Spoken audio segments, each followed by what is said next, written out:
The salmon had just hit the table when my parents struck. My mother lifted her glass, smiling too wide. "We're so excited," she said, loud enough for the whole restaurant to hear, "that our wonderful child here will be hosting her sister's baby shower. $10,000 of love!" Applause from the nearby tables. My father beamed. My sister looked smug. And me? I froze, fork hovering midair. They hadn't asked. They'd decided. Worse, they'd already posted it online. This wasn't the first ambush. With my parents, love was always conditional. Money, favors, appearances, they called it family duty. I called it exploitation.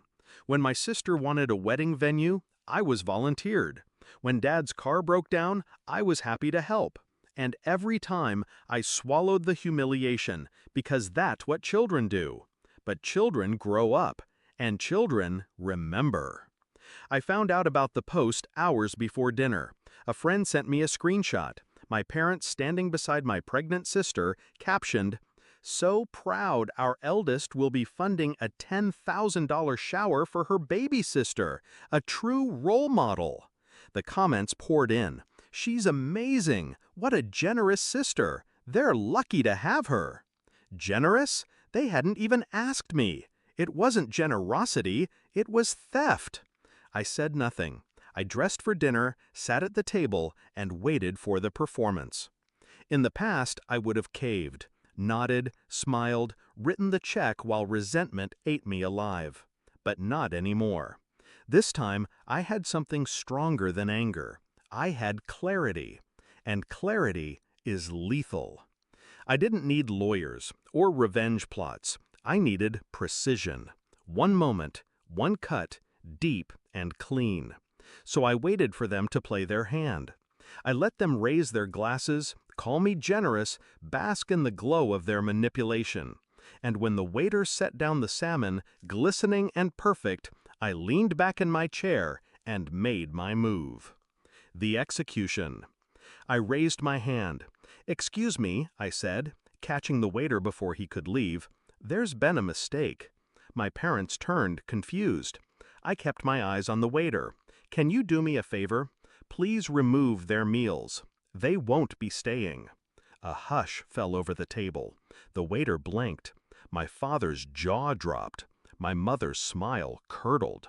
"What are you doing?" she hissed. I finally looked at her. Calm, even, deadly.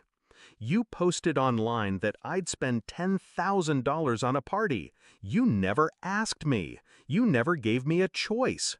You tried to buy my silence with public shame." I set my fork against the salmon. "Well, this is my choice." The waiter shifted nervously, but I nodded at him. "Take their plates. Leave mine." He obeyed. 3 dishes vanished from the table. Only my salmon remained. My sister sputtered, "You can't be serious!" I cut into the fish, slow and deliberate. Dead serious. My father's face went red. "This is family!" I chewed, swallowed, and leaned forward. "No, this is extortion, and I'm done playing along." They stared at me like they didn't recognize the person in front of them. They didn't, because the child they abandoned to their selfishness was gone, and the adult who replaced her wasn't afraid to cut them out. The restaurant buzzed with whispers. My parents, humiliated, scrambled to collect their things. My sister hissed something about betrayal, irony dripping from her voice. I didn't flinch. I didn't follow. I ate. Every bite of salmon was freedom. Every scrape of my fork was revenge. When the check came, I paid only for myself. And I tipped well, for the waiter who carried out my sentence. They ambushed me at dinner, thinking I'd fold. They thought the weight of family guilt, of public pressure, would trap me like it always had. But they miscalculated. I no longer feared their disapproval. I no longer needed their love. They wanted me to host a $10,000 baby shower. Instead, I hosted their downfall in front of strangers, and I enjoyed every mouthful. because the truth is simple. They can post whatever lies they want, but only I decide the cost.